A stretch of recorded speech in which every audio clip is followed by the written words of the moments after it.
Welcome. This is part 11 of our video series on Paul's second missionary journey. The missionary journey is described in Acts 15:36 through Acts 18:22. This is the historical and geographical context for this journey that we will be using in Greek exegesis. This part 11 is about Acts 17:15 through 34, ahead of the mob rejected in Athens. Athens sits on the Aegean Sea, and this is a picture of where it is in the world, and the ancient agora was somewhat inland. Let's take a look at what it might have looked at. The agora had this reconstruction of how it might have looked at 400 BC before the Romans came. You had the temple of Hephaestus on the mountain, the Stoa of Zeus, an altar to 12 gods, courtroom, mint, fountain. This is in Athens' heyday, where it had silver mines that were being applied to its sea before the Peloponnesian Wars would have caused problems. The Acropolis, which is what you see at the top of the hill with various temples, you can still see today in Athens. You will see that it sits on top with the Temple of Zeus with other ruins behind it. Now, if you wonder, Paul spoke at the Areopagus, which is essentially a set of stone above the city where the philosophers would go and chat.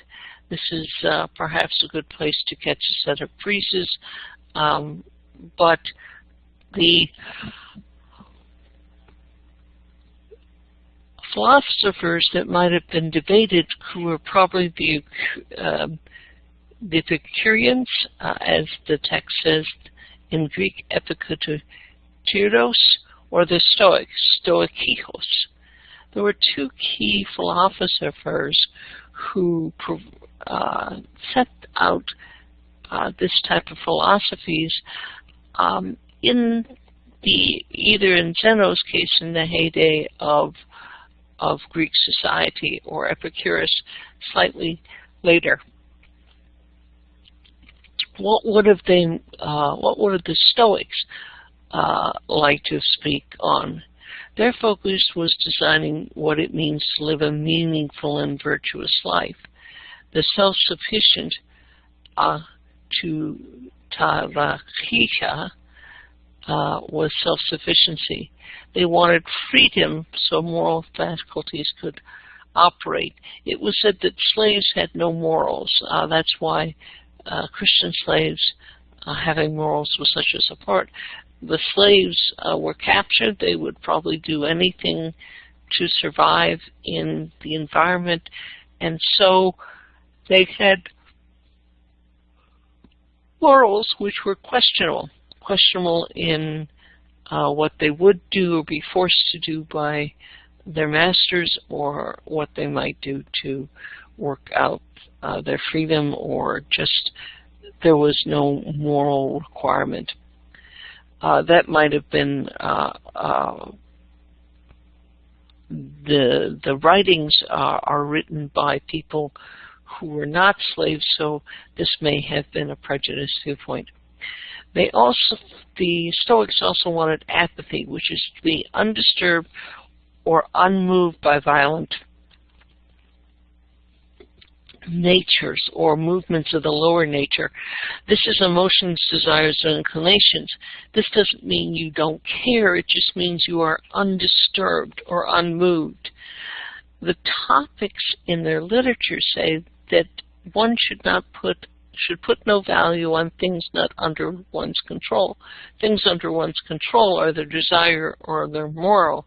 Things not under one's control are reputation, wealth, or physical well-being. So a proper hierarchy is that reason should be above all passions, all emotions or desires, and to do things according to nature, which means to respect the natural order. Now, how one interpreted that toward classes is a bit discussed in various places in their literature. So let's look at the Epicureans, or the Epicurios. The reality for them is completely miracle. The gods exist in absolute imperturbability, that is, atarachesos, giving no thought for human activity. Death is just a dissolution of atoms, and no part of the human survives. And they're equivalent to ancient atheists. They really saw no gods, which to some Romans was a real problem. Now, their talks or their literature said free people from fear of gods and death. It would be a pleasant life in this world which is free from pain and anxiety is the best, and mental pleasure is superior to physical. An overindulgence in eating or in anything in pleasure led to pain. So this isn't eat, drink, for tomorrow we may die. Says is not quite what they were saying in the Epicureans. So these were the two people who invited Paul to speak. Paul, you see, it says in Acts 17:18, te tivis kai tos Ikuroion stokikeon philosopheron sunabalano. Some of the Epicurean and Stoic philosophers were conversing with him. And some were saying, what is this Ayopa saying? Te ate kai tivis etilon ti ame philoi ho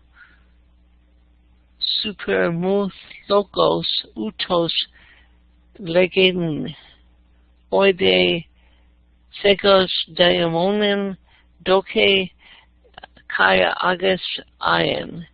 He seems to be proclaiming strange deities. Notice the fact that deities is the translation in English from daemonens.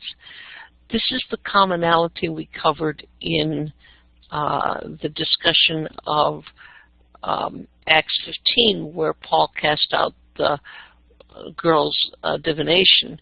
Notice it is really a daimonen as the common description.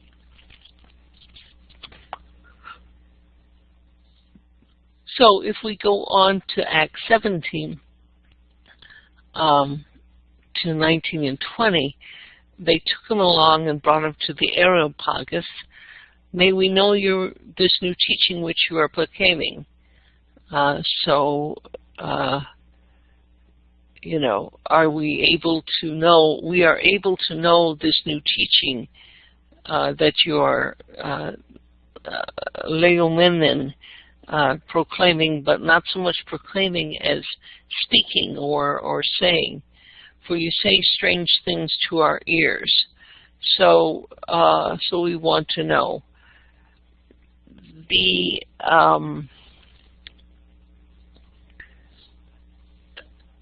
comment that Luke makes that's unique is that the Athenians and the strangers used to spend all their time in nothing other than telling and hearing something new. Now, the interesting part is that several of the philosophers who discuss the Athenians confer this. They indicate that the philosophers were the way that they made money, and we'll come back to this in Thessalonians, is that they would hire themselves out for money to describe and teach new people. They would therefore look for something new to give their teachers.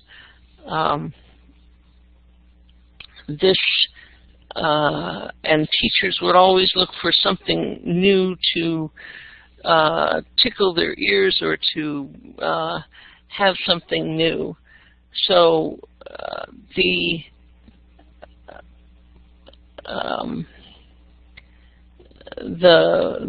point that they come to Paul and say, please tell us something new, means they're trying to get from him new details where they can discuss or debate and thereby show that they are worthy of their hire.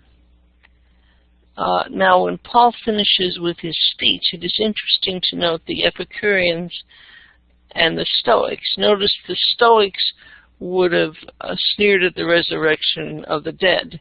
In the Greek it says, akouantes de asthna stasin nektron ho mene echluathon. So the Epicureans, who believe that it's only for the physical, would have sneered at the resurrection of the dead. There is none. And the Stoics, who believed in this, might have said,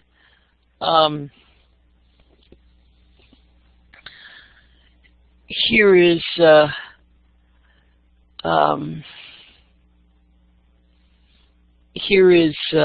something we want to hear more. So that's what you see. And others said, we ourselves want to hear more of you, of this. So this would be common between the two various groups. Now, what Paul didn't want to do is hear more of this and see if they could debate. He was looking for men and women to believe, and you find that Dionysius the Areopagite and Damascus are listed. In fact, Dionysius the Areopagite, there's a later pseudo writing that probably isn't Dionysius, but may have been from his people who came from his early teaching. And that shows that Paul was interested in those who were converting, and that this actually has a real sense of the Paul's debate, as described by Luke, really has a sense of what was actually happening inside the historical schools of thought. Well, that's it for the setting in Athens. Paul will go on to settle in Sin City, which is Corinth. Thank you.